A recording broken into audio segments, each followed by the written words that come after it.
የማንቸስተር ዩናይትድ ጊዜያዊ አሰልጣኝ ዳለን ፍሌቸር የክለቡ ተጫዋቾች አብዛኛዎቹም ጠንካራ አይደሉም፣ ህመም የሚፈጥር ውጤት ነው የተመዘገበው ሲሉ ተናግረዋል። የኤፍኤ ካፕ ውድድርን በጣም እንፈልገው ነበር፣ አልተሳካም።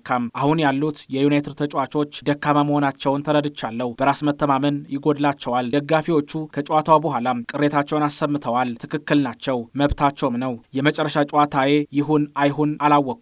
ተጫዋቾቹ ግን ጠንክረው መስራት አለባቸው በማለት ዳረን ፍሌቸር አስተያየቱን ሰጥቷል።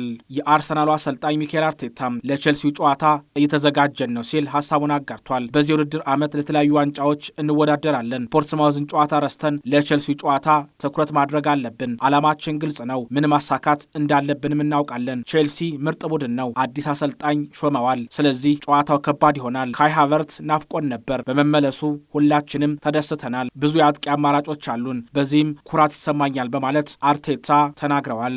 የሊቨርፑሉ የቀይ መስመር ተጫዋች የሆነው አይርላንዳዊው ኮኖር ብራድሌ ከውድድር ዓመቱ ውጪ መሆኑ ተሰምቷል። ተጫዋቹ ከአርሰናል ጋር በነበረው ጨዋታም ጉዳት እንዳስተናገደም ይታወቃል። አርነ ስሎት አሳዛኝ ነው፣ ብራድሌን አተነዋል ሲሉ ተናግረዋል። ከዚህ በፊት አሌክሳንደር ኢሳቅና ጆቫኒ ሊዮኒም መጎዳታቸው እንዳለ ሆኖም ብራድሊም የጉዳት ዝርዝሩን ተቀላቅሏል። የእሱም ቦታም ጆጎሜዝ እና ፍሪምፖንግ እንደሚተኩት እየተነገረ ይገኛል። ጉዳት በማስተናገዴ ተበሳጭቻለሁ፣ በቀጣይ ዓመት እንገናኝ ሲል ብራድሊ ገልጿል።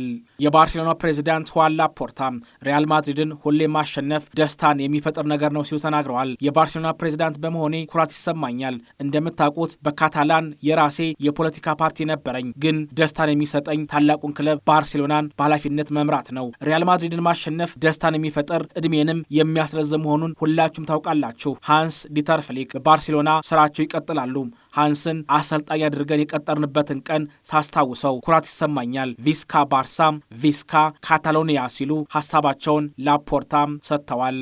የማርክ ገሂ ወኪል የሆነው ጎርደን ስፒች ማርክ ገሂ በሊቨርፑል፣ በባየር ሙኒክ፣ ባርሴሎና እና ማንቸስተር ሲቲ ይፈለጋል። ቤተሰቦቹ ግን ወደ አርሰናል እንዲያመራ ተጫዋቹን እየገፋፉት ነው ሲል ገልጿል። ደንበኛዬ ገሂን በአሁኑ ሰዓት ተፈላጊው ተጫዋች ነው። በተጫዋቹ እድገት ሁላችንም ደስተኞች ነን። የገሂን ውሳኔ አከብራለሁ። በጥር ፓላስ ለመልቀቅ ሐሳብ የለውም፣ ግን የሚፈጠረውን አላውቅም ሲል ስፒች ተናግሯል። አዲሱ የቼልሲ አሰልጣኝ የተናገረውን ነገር በሜዳ ላይ የሚተገብር ከሆነ ቼልሲ በቅርቡ ወደ ዋንጫ አሸናፊነቱ ሊመለስ ይችላል በማለት የቀድሞ የቼልሲ ተጫዋች የነበረው ክላውድ ማኬሌሊ ተናግሯል። ቼልሲ ወጣት አሰልጣኝ በዛ ላይ የአፍሪካ ዝር ያለበትን ሮሴኒየርን በመሾሙ ቡድኑ በብዙ ነገር ይጠቀማል። ከጆ ኮል ጋር ያደረገውን ቃለ ምልልስ ስመለከት ጥሩ ተናጋሪ መሆኑን አይቻለው። ያወራውን ነገር ሜዳ ላይ የሚተገብር ከሆነም ቼልሲ ወደ ኃያልነቱ ይመለሳል። የክለቡ ደጋፊዎችም ወጣቱን አሰልጣኝ በመደገፍ ሊያግዙት ይገባል ሲል ማኬሌሌ አስተያየቱን ሰጥቷል።